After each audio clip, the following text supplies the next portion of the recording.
This is one of the most important days, in my opinion, in American history. It's our declaration of economic independence.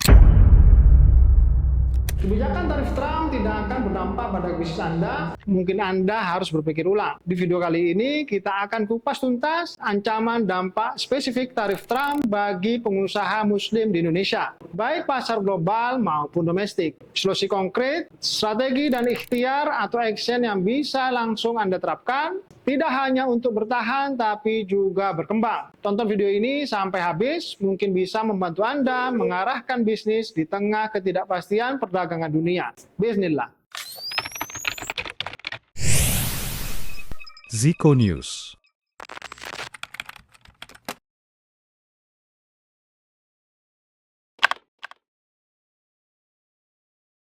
Tarif Trump ini bukan sekedar gertakan. Per April 2025 ada tarif dasar global minimal 10%, ditambah tarif resiprokal yang menyasar negara dengan surplus dagang terhadap Amerika Serikat, termasuk Indonesia yang terkena tarif 32%, totalnya 42%. If you look at Switzerland, 61% to 31%. Indonesia, Malaysia, Cambodia. Oh, look at Cambodia, 97%. Apa penyebabnya? Donald Trump menerapkan serangkaian tarif proteksionis terhadap barang-barang impor dari berbagai negara, terutama Tiongkok. Kebijakan ini didasarkan pada keyakinan lama Trump bahwa negara lain merugikan Amerika Serikat melalui praktik perdagangan yang tidak adil dan menyebabkan defisit perdagangan Amerika Serikat.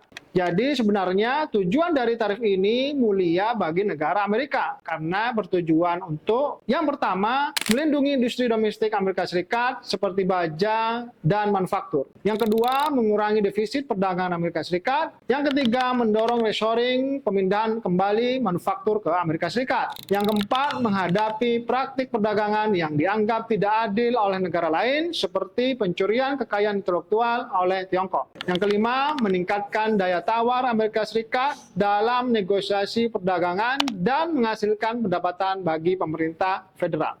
Namun, para ahli menyatakan bahwa kebijakan ini juga memiliki potensi besar dampak buruk untuk perdagangan seluruh dunia, bahkan untuk Amerika Serikat sendiri. Berikut beberapa kekacauan di seluruh dunia yang berpotensi ditimbulkan dari kebijakan Trump ini. Yang pertama, perang dagang. Langkah AS memicu tarif balasan dari negara-negara mitra dagang utama seperti Tiongkok, Uni Eropa, Kanada, Meksiko, dan India terhadap barang-barang ekspor AS, terutama produk pertanian seperti kedelai, serta barang manufaktur. Ini menciptakan siklus retaliasi yang mengganggu arus perdagangan global. Yang kedua, disrupsi rantai pasok global. Tarif meningkatkan biaya impor barang setengah jadi dan komponen, mengganggu rantai pasok global yang kompleks. Perusahaan terpaksa mencari sumber alternatif, menata ulang produksi, atau menanggung biaya yang lebih tinggi. Hal ini terutama berdampak pada sektor seperti otomotif dan elektronik. Peningkatan biaya bagi konsumen dan produsen. Sebagian besar ekonom setuju bahwa beban tarif pada akhirnya ditanggung oleh importir AS yang akibatnya oleh konsumen dan bisa AS melalui harga yang lebih tinggi. Studi dari Tax Foundation memperkirakan tarif akan menaikkan pajak rata-rata lebih dari $1.900 per rumah tangga Amerika Serikat pada tahun 2025. Hal ini dapat mengurangi daya beli konsumen dan memperlambat pertumbuhan ekonomi.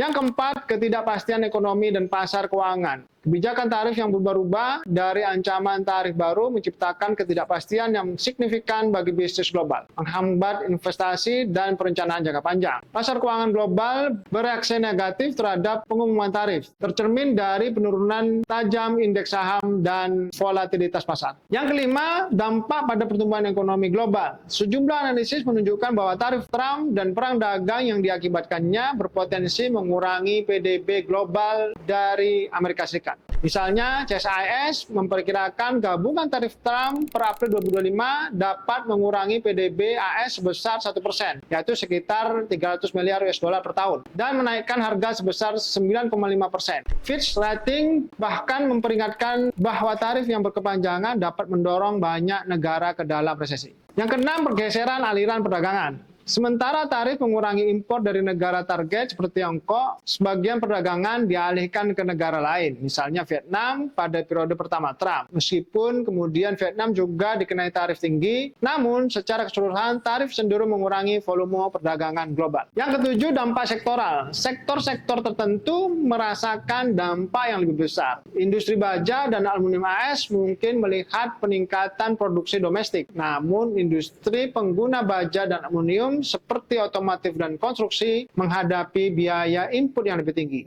Sektor pertanian AS sangat terpukul oleh tarif balasan dari Tiongkok dan negara lain. Yang kedelapan, efektivitas dalam mencapai tujuan. Yang pertama, mengatasi defisit perdagangan. Meskipun menjadi tujuan utama, defisit perdagangan Amerika Serikat secara keseluruhan tidak berkurang secara signifikan dan bahkan cenderung meningkat selama periode pertama tarif Trump. Ekonom menunjukkan bahwa defisit perdagangan lebih dipengaruhi oleh faktor makroekonomi seperti tabungan dan investasi nasional daripada tarif. Yang kedua, reshoring dan lapangan kerja. Ada beberapa klaim bahwa tarif mendorong reshoring manufaktur dan melindungi pekerjaan di sektor tertentu seperti baja. Namun, studi lain misalnya dari Oxford Economics menemukan bahwa tarif justru menyebabkan hilangnya ratusan ribu pekerjaan di Amerika Serikat secara keseluruhan karena biaya yang lebih tinggi dan tarif balasan. Yang ketiga, hubungan internasional. Kebijakan tarif ini telah memperburuk hubungan Amerika Serikat dengan banyak sekutu tradisionalnya dan merusak sistem perdagangan multilateral berbasis aturan seperti WTO. Nah, jika dunia bisa dibuat porak-poranda, bagaimana dengan kita, para pengusaha muslim di Indonesia?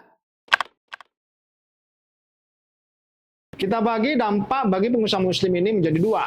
Yang pertama, bagi pengusaha muslim Indonesia yang melakukan ekspor ke Amerika Serikat. Yang kedua, pengusaha muslim yang melakukan usaha di dalam negeri saja. Yang pertama, bagi pengusaha muslim Indonesia yang melakukan ekspor ke Amerika, produk kebanggaan kita yang menyebar di Amerika Serikat seperti tekstil, sepatu, furniture, bahkan produk perikanan dan CPO. Mendadak jadi jauh lebih mahal di pasar Amerika. Daya saing kita anjlok drastis. Bayangkan, bayar langganan Anda di AS tiba-tiba harus bayar hampir separuh harga lebih mahal. Pesanan bisa turun drastis, bahkan berhenti total. Karena para importir di Amerika mencari alternatif produk yang sama di negara lain dengan tarif yang lebih rendah. Dampaknya bahkan bisa sampai ke petani. Petani komoditas ekspor seperti sawit, karet, dan kopi sangat rentan. Pengusaha eksportir kemungkinan besar akan membebankan biaya tarif kepada petani dengan cara menekan harga beli di tingkat petani. Penurunan pendapatan ini dapat menyebabkan kesulitan ekonomi yang signifikan bagi jutaan keluarga petani dan berpotensi menimbulkan gejolak sosial di daerah sentra perkebunan.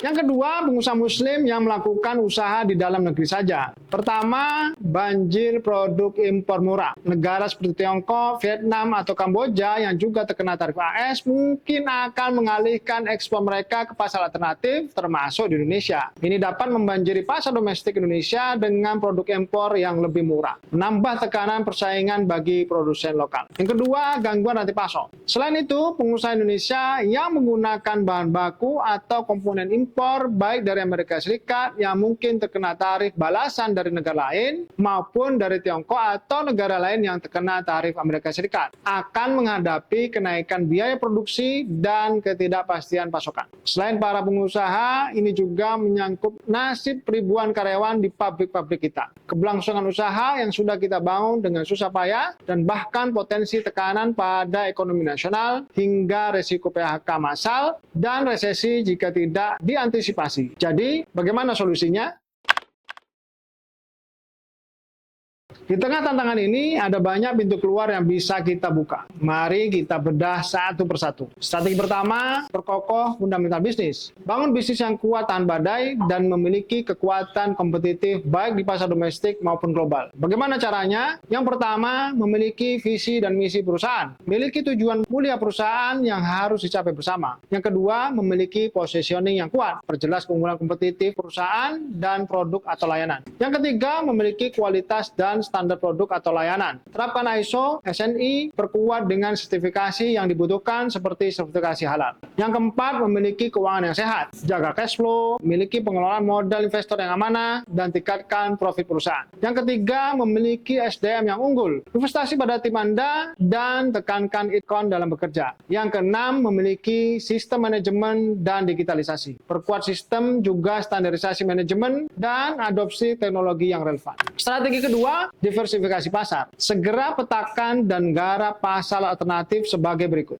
Untuk ke negara ASEAN, manfaatkan perjanjian perdagangan bebas ASEAN atau AFTA. Pasar seperti Malaysia, Singapura, Thailand, Vietnam sangat mempunyai potensi yang besar. Untuk ke Timur Tengah dan negara OKI, pasar ini memiliki preferensi kuat untuk produk halal. Negara seperti Arab Saudi, Uni Emirat Arab, Turki, Qatar, Mesir bisa menjadi target utama. Perkuat sertifikasi halal dan branding produk dan layanan prioritas Muslim. Untuk Asia Selatan, India, Pakistan, Bangladesh adalah pasar besar dengan potensi pertumbuhan. Untuk Afrika, beberapa negara Afrika menunjukkan pertumbuhan ekonomi yang baik dan membutuhkan barang konsumsi serta industri. Strategi yang ketiga, perkuat benteng domestik. Pasar Indonesia sendiri sangat besar, bahkan merupakan konsumen produk halal terbesar di dunia. Tingkatkan kualitas produk agar relevan dengan selera lokal. Perkuat distribusi, manfaatkan e-commerce dalam negeri. Jadikan konsumsi domestik sebagai buffer. Strategi yang keempat, tingkatkan efisiensi dan profitabilitas. Saat margin tertekan, efisiensi jadi kunci. Tinjau ulang semua proses produksi serta logistik. Kurangi pemborosan, gunakan teknologi jika memungkinkan, sekaligus tingkatkan nilai tambah produk. Jangan hanya jual komoditas murah. Fokus pada desain, kualitas, branding, atau fitur unik agar tidak hanya bersaing dalam harga. Strategi yang kelima, kekuatan ukhuwah dan ekosistem halal. Inilah kelebihan kita sebagai pengusaha muslim. Yang pertama, lakukan kolaborasi. Jangan jalan sendiri. Bentuk konsorsium ekspor, beli bahan baku bareng, manfaatkan jaringan asosiasi pengusaha muslim seperti KPMI, ISMI, HIPMI Syariah, dan lain-lain. Ukhuwah itu kekuatan. Yang kedua, manfaatkan ekosistem halal global. Jadikan halal sebagai selling point utama ke pasar global, terutama negara OKI. Ini bukan hanya label, tapi jaminan kualitas dan etika. Yang ketiga, gunakan instrumen keuangan syariah. Manfaatkan instrumen bagi hasil seperti mudharabah atau musyarakah untuk percepatan pertumbuhan perusahaan secara berkah. Strategi yang keenam, jaga etika bisnis Islam. Di masa sulit, reputasi adalah aset terbesar. Jaga kejujuran, kualitas, perlakukan karyawan dengan adil, penuhi hak dan kewajiban kepada para investor dan seluruh stakeholder. Keberkahan seringkali datang dari sini. Strategi yang ketujuh adalah ekspansi operasi di luar negeri atau foreign direct investment outbound. Bagi pengusaha muslim yang memiliki visi besar, ada strategi jangka panjang yang lebih fundamental, yaitu mendirikan operasi di luar negeri. Menjadi perusahaan multinasional. Maksudnya, bukan hanya ekspor, tapi membuka perusahaan yang beroperasi di negara-negara lain. Contoh, untuk pasar Amerika Serikat, pertimbangkan buka unit produksi atau perakitan di Kanada atau Meksiko, atau bahkan di dalam negara Amerika Serikat. Manfaatkan perjanjian USMCA agar produk Anda masuk Amerika Serikat bebas tarif. Untuk pasar Timur Tengah atau Afrika, pertimbangkan basis operasi di Sudan, Mesir, Turki, atau Uni Emirat Arab untuk mendekati pasar dan potensi biaya lebih kompetitif. Jadi, Sobat Jiko, para pengusaha muslim, menghadapi tarif Trump ini memang akan berat, tapi bukan akhir dari segalanya. Yang terpenting, gabungkan semua ikhtiar ini dengan doa dan tawakal kepada Allah Subhanahu wa Ta'ala. Yakin dan optimis bahwa ada jalan keluarnya. Sekarang saya ingin mendengar dari Anda, strategi mana yang menurut Anda paling relevan dan akan segera Anda prioritaskan. Tulis di kolom komentar di bawah ya, diskusi kita bisa saling menguatkan. Jika video ini bermanfaat, berikan like, share ke rekan-rekan pengusaha lainnya yang mungkin membutuhkan, dan tentu saja subscribe channel ini agar tidak ketinggalan konten edukasi manajemen bisnis berkualitas lainnya. Sampai jumpa di video selanjutnya insya Allah. Barakallahu fikum.